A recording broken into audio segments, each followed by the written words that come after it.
Hello viewers.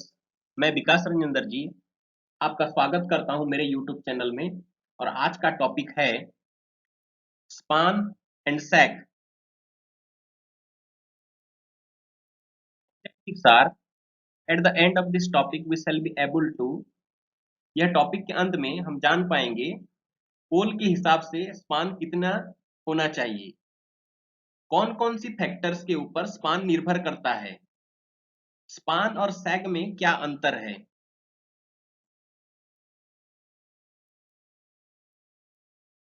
So let's see what is span.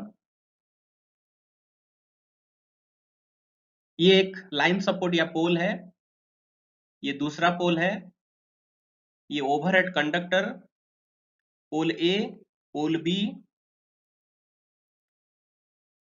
And दोनों pole के बीच में जो अंतर है उसको हम स्पान कहते हैं।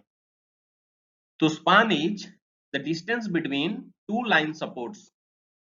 दो लाइन सपोर्ट मतलब पोल या टावर हो सकता है, इसके बीच की दूरी को स्पान कहते हैं। और स्पैन की लंबाई अनेक फैक्टर्स के ऊपर निर्भर करता है, जैसे कि पोल और कंडक्टर का प्रकार, transmission voltage, environment, ground clearance और सेफ्टी।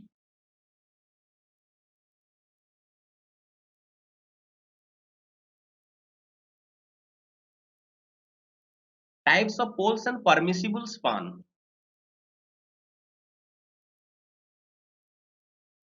जैसे कि आप देख पा रहे हैं स्क्रीन पर, दो जीआई पाइप के पोल में परमिसिबल स्पान होना चाहिए 30 से 50 मीटर। वैसे ही वुडन पोल में 40 से 50 मीटर, स्टील ट्यूबुलर पोल में 50 से 80 मीटर, आरसीसी पोल में 60 से 100 मीटर और स्टील टावर में 100 से 300 मीटर स्पान परमिसिबल है।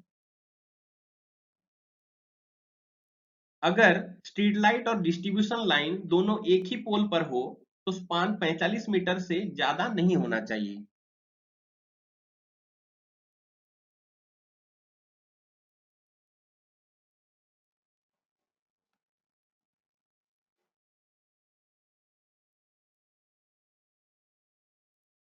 अब जानते हैं सिस्टम वोल्टेज, सर्किट और स्पान में क्या संपर्क होता है।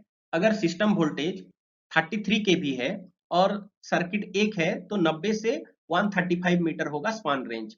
अगर दो सर्किट है तो 180 से 305 स्पान रेंज होगा। अगर 66 के भी वोल्टेज है और एक सर्किट है तो 240 से 305 मीटर, दो सर्किट होने पर 240 से 320 मीटर।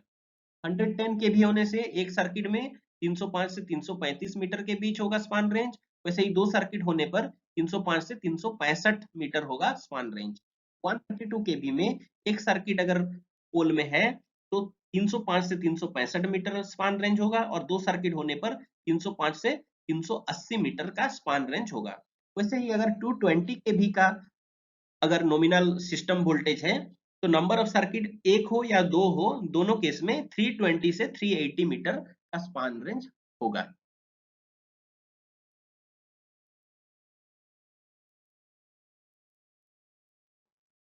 Choice of span.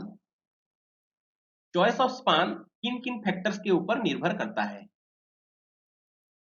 तो पहला है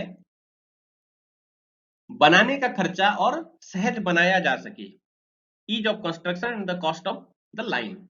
दूसरा है इजी मेंटेनेंस और मेंटेनेंस कॉस्ट।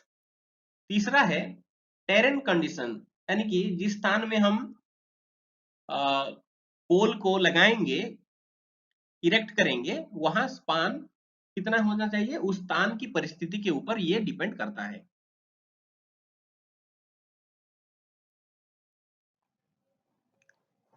सेग। तो चलिए जानते हैं सेग क्या है।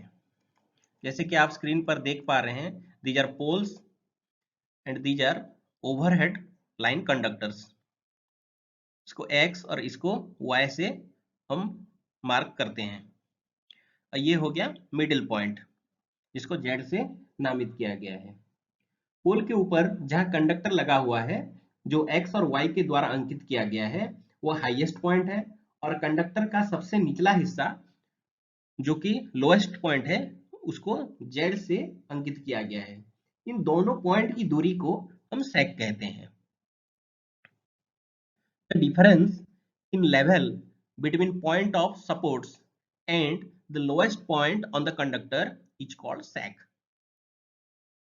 Conductor sag and tension is an important consideration in the design of overhead lines. Overhead line का जब डिजाइन किया जाता है तो कंडक्टर का सैग कितना रहना चाहिए और सैग की वजह से पोल के ऊपर जो टेंशन बन रहा है वो कितना रहना चाहिए, ये कंसिडर करके ही किसी भी ओवरहेड लाइन का डिजाइन किया जाता है।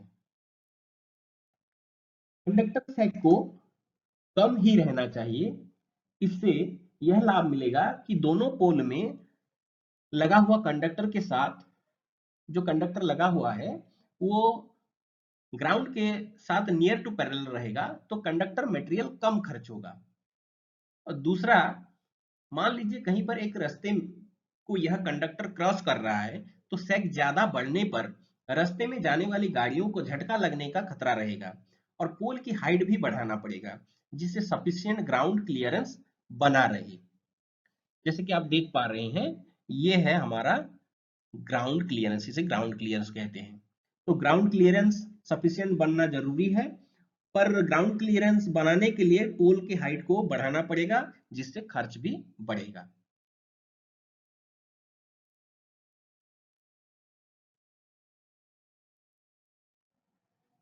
सेक किसके ऊपर निर्भर करता है और सेक कैलकुलेशन करने का फॉर्मूला क्या है? Sag depends on weight of conductor, length of span, tension and temperature। तो सेक कंडक्टर के वजन पर, स्पान की लंबाई पर, कंडक्टर टेंशन पर और तापमात्रा के ऊपर निर्भरशील है। और सेक कैलकुलेशन का जो फॉर्मूला है वो है F equal to WL²/8T।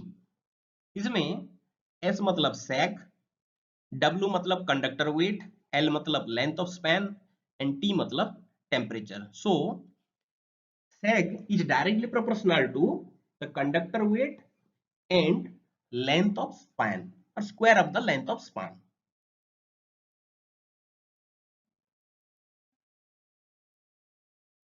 Test की बारी। First question, sag depends on which factor? Span length, weight of the conductor, tension of the conductor and all of the above, and the correct answer is all of the above। Second question, sag is directly proportional to the span, is it true or false? The correct answer is true। Next question, conductor sag should be kept dash, minimum, maximum, zero, none of the above, and the correct answer is minimum। For you, first question, the length of span of line support will depend upon dash। Second, when distribution lines and street lighting fixtures are erected on the same pole, the span should not exceed dash meter। Next question, dash type of line support has maximum span? You may answer these questions and you may send the answers through my email ID। These are the books for your reference: Electrician Trade Theory 4th semester by Nimi, Basic Electrical Engineering by Mehta Gupta, Electrician Theory by NK Publisher, Electrical Engineering by JB Gupta।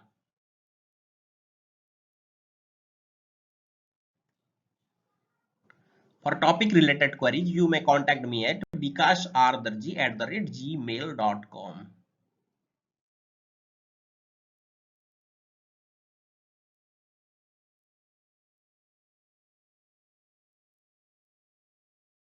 Thank you for watching. For more videos, kindly subscribe to my channel।